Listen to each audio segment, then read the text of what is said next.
Mga kapatid, ang humiliya po ngayong araw ng Huwebes pong ito ay hango po sa babasahin kong ito.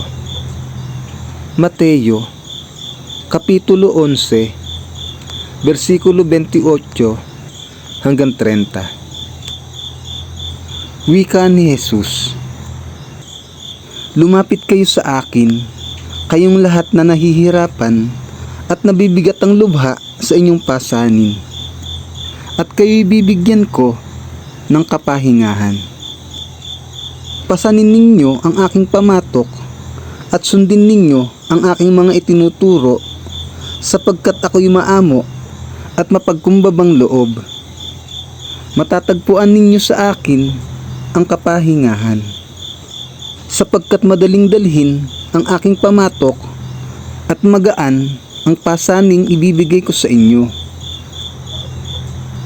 Ang mabuting balita ng Panginoon. Pinupuri ka namin, Panginoong Hesukristo.